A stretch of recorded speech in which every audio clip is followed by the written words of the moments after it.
Today I wanted to talk about something a little bit different, kind of an elephant in the room if you will, something that isn't talked about enough, and that is compassion in bird keeping, whether that's towards yourself or towards other people. I think it's something that we need to address to make the community a healthier place, and also for you guys to maybe be kinder to yourselves, because let's be honest, living with birds is difficult. There is no denying it. Yes, we have great days, but we also have really bad days. We have days where we question our decisions. We have days when we think, my goodness, I wish I could have a day off sometimes. And then we have other days where they're so incredible and just doing the most amazing things, and we think this is the best thing ever and everybody should have a bird.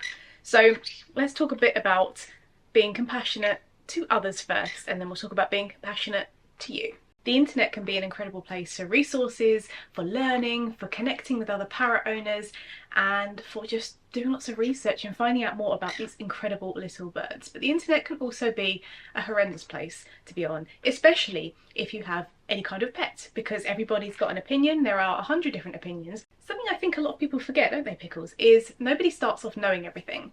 No one is that incredible. So we're all learning, and learning continues. That's the other thing as well. You don't just find out about birds and that's it. Even for us, we're always learning, we're always doing more courses and trying to better ourselves and exposing ourselves to new ideas and different things that can improve the welfare and lives of our birds. But when people have an opinion that they know it all, or that people maybe are stupid because they don't know what they know, that's when we find some of these toxic communities. If I'm being perfectly honest, the ones I find the worst are Facebook and forums. I'm only in a couple of Facebook groups, to be honest, and forums I might browse at occasionally, but I don't really frequent. And that is the problem. You are exposed to a lot of different communities and different ways of communicating as well, and I think it's really important that we show compassion to other people. Maybe if they don't know some of the things that we've known, maybe they haven't watched some of my videos, and maybe you could share that with them in a really kind way, because we want to be sharing information in a sensitive way in order for people to be receptive. Very often I see people, they come online and they say to somebody who maybe is not doing things in the way that we would like, they will put them on blast and they will like have a go at them and go crazy at them and say horrible things to them. That person is going to be even less receptive to new ideas, new information and higher standards of welfare if people are coming and attacking them. Whereas if we come to them and say, hey, I've got some really good ideas, I think your bird would love this, here's some resources that you might find useful, I really like this, but what about if you did this instead? There are lots of different ways that you can approach something that maybe isn't up to your standards or up to really high standards of animal welfare. We need to remember that we are talking to other humans on the internet. They aren't just usernames, and if we want to have a positive impact on people's birds in the world, we need to think about how we are conveying information as well. It's very easy to be defensive and to attack because we all love birds at the end of the day. That's why we share our lives with them. But we have to remember that there are other ways of doing things to make the likelihood of somebody else being receptive to new ideas more likely. Now, it's even worse sometimes for content creators like myself, because we put ourselves on the internet and we try and share our experience and education and things like that. And unfortunately over the years I have had my fair share of super fans, as I like to call them, who leave me some horrendous comments. Not just about my visual impairment, my face, my weight, anything else they might like to criticise me on, but you know, they'll say something I'm doing is awful and terrible, and they'll leave me these huge essays of all these horrible things. And people absolutely do things differently to the way we do them, because we do things differently to other people. No one person is going to do the same husbandry and things like that as everybody else. And we can have a healthy debate, we can have differing opinions, but it's all about the way that you approach a person to discuss things. And unfortunately, the internet, it's a very tricky place, and it's very easy to hide behind usernames. It's very easy to think you can get away with saying certain things. And unfortunately, people, as I said, they do forget there is actually a real human being on the other end who has feelings, and you know, it's hard. And sometimes things get misconstrued as well, because we are doing text-based posts and maybe people don't understand their intent, and that can spiral things. Sometimes just giving out unsolicited advice is enough to provoke an interaction that's undesirable between you and somebody else. The internet has many good things going on with it when it comes to learning more about parrot keeping, but there's also a very dark side to it, of people who just don't think before they speak or type, so to speak. So my message to you in terms of compassion to other people, think before you type. Remember, there is a real person on the end of there. And also, how would you like to be spoken to if somebody wanted to present a new welfare idea to you, or something you could try or change with your bird setup? How could you approach that instead to make that person more receptive and more likely to want to engage and learn a bit further? But as I said, nobody is born knowing everything there is to know about parrot keeping. I certainly don't know everything there is to know. In my opinion, I know a fair bit. I've been doing this for over 15 years now, but I'm never going to stop learning. And who knows what my welfare and husbandry will look like in a year's time. It might be completely different, because we're always striving to do better. And that is something to always have in the back of your mind as well. Strive to do better for you, your birds, and the community as well. And as I mentioned, living with parrots is very difficult. These two are on their best behaviour at the moment, but not every day is like that. Living with parrots is difficult, and we do make these choices for a variety of different reasons. Our choices here at BirdNerd HQ for a long time now have been to rescue and rehabilitate birds and add them to our flock. And do you know what?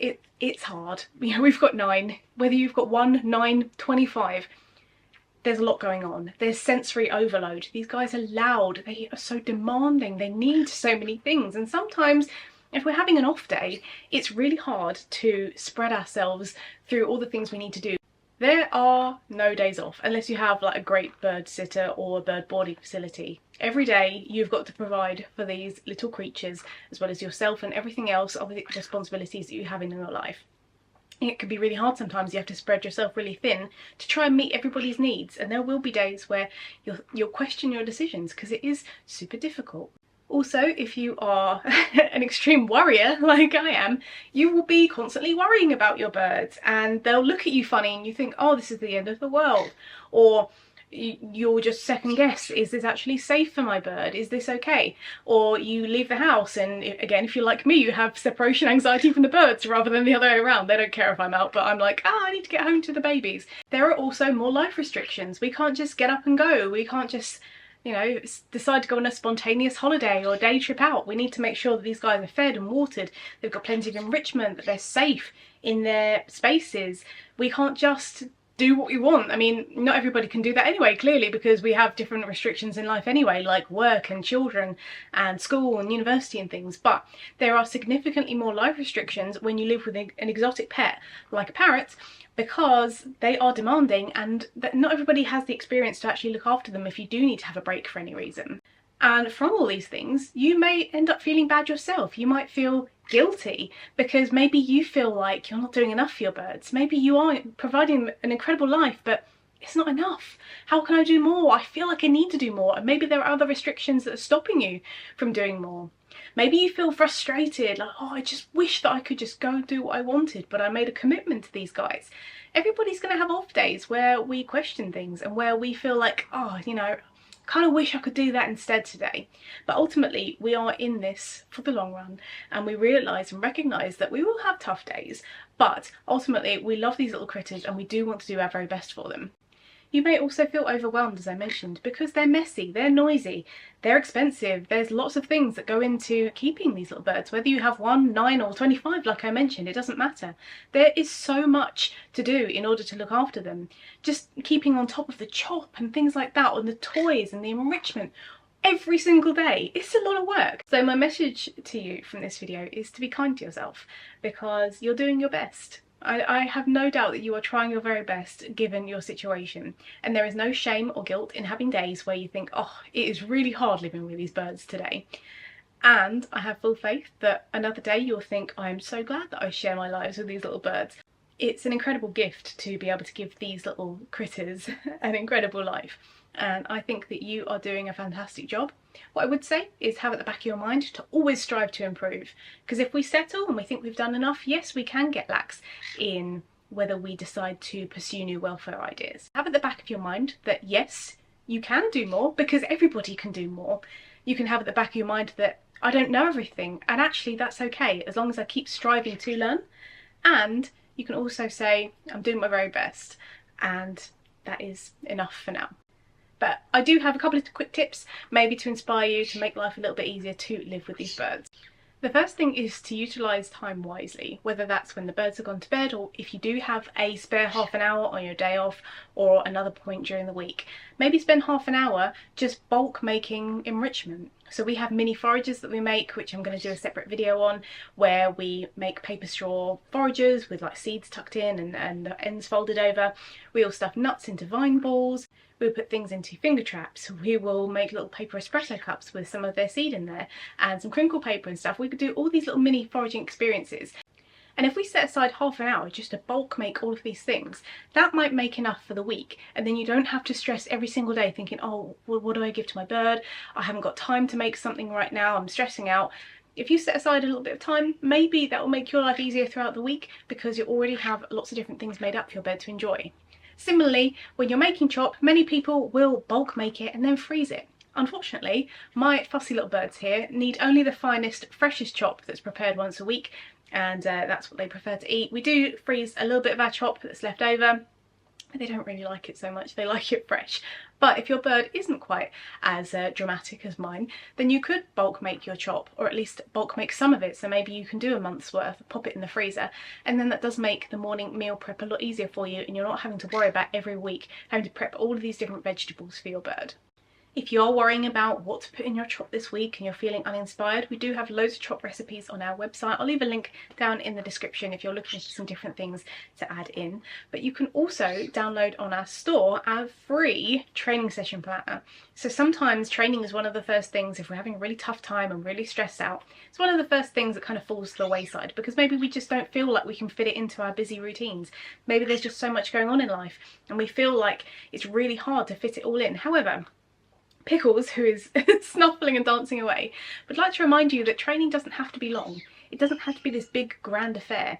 Training can be 1 to 5 minutes, that's a standard, but if you don't have 1 to 5 minutes, maybe do 30 seconds. 30 seconds of training would be amazing to add into your bird's routine. Or if you're really struggling, maybe just one target. One target is still progress in the right direction. But we do have our free planner on our website. You can print it off, you can download it, you can do whatever you like with it. And that might help to just to structure things, because maybe you're making a coffee and while the coffee is brewing, you've got maybe a couple of seconds to spare. Why not do a couple of behaviours with your bird to maintain some of the training that you'd like to do with them? If you're really struggling with certain aspects of parrot keeping and you would like to speak to somebody who is non-judgmental but is willing to put the time in to help you and your bird, then you could book a consultation with David and I at Best Behaved Birds. It's something we're very proud of, that we don't judge people, we're just here to help. And we bombard people with information as much as we can physically fit into the time frame in order to either help solve behavioural challenges or to build upon routines or anything else that you'd like to chat to us about. We would love to speak to you. So again, loads of information is going to be down in the description. We do work with people all around the world and we would love to speak to you as well. If you do live in a multi-person household, see if they are willing to get involved in just one task with your birds every day if they're not receptive currently. Maybe one person can take charge of afternoon training, or maybe one person takes one day of the week to do the food prep, whether that's morning and evening or whatever it may be. Maybe somebody else allocates another half an hour of their time to make these foraging toys and experiences, because if we can try and have everybody involved in the house taking part in just a little activity here and there, it does help to share the load if you are the person who takes on the majority of the responsibility of the birds in your home. Now, I'm not trying to do a hard sell in this video, however, if you would like to join a community that is non-judgmental, a community that is not like the ones you see on Facebook and in the forums and stuff who are going to judge you if you just hop on, if you would like to join a safe space with friendly parrot owners who not only would like to help but would also like to connect and make friends, then you could consider joining at Patreon. Because we give access to our private Discord server where we have loads of our members on there from all around the world with all different kinds of birds who just want to have a friendly and safe community. So if that is something you're interested in, again, more links in the description if you'd like to check that out.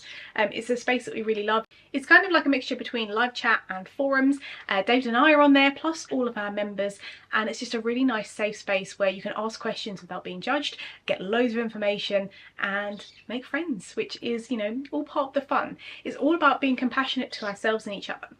Now, you will encounter people out there who maybe they're not receptive at all to new ideas. Maybe they're not interested, maybe they don't want anything to do with new ideas, they're not open to it. Ultimately, there's only so much we can do, and it is sad, and there will be people out there who do not keep their birds to your high standards. There isn't much we can do. All we can do is share the latest up-to-date high welfare standards for parrots, the latest information that is out there. We can be kind to other people. You're not being kind to Scampy, that's not very nice, is it?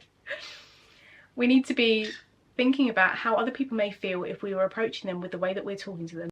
How would we like to be spoken to if somebody wants to present a new idea to us? Have a think about that if you are seeing things that maybe you don't like on social media, because sometimes it is all in the way that we speak to people that might make the biggest change for them and their birds. And in the interest of ending this video on something nice, I would like you to go down into the comments and tell me something nice. Tell me what your bird has done to make you smile or laugh. Tell me something cool you've seen recently. Just tell me something that's going to spread a little bit of positivity, because we could all use a little smile now and again. So let's leave some nice positive comments down below of good news stories, fun stuff, silly stuff your bird's done, just to make a really nice space so people can kind of read through after this video. But from Scampy, who is having the best time of her life in my hair, and Pickles P, who wants snuggled. Thanks for watching, guys. Be kind, take care, and I will see you in the next one.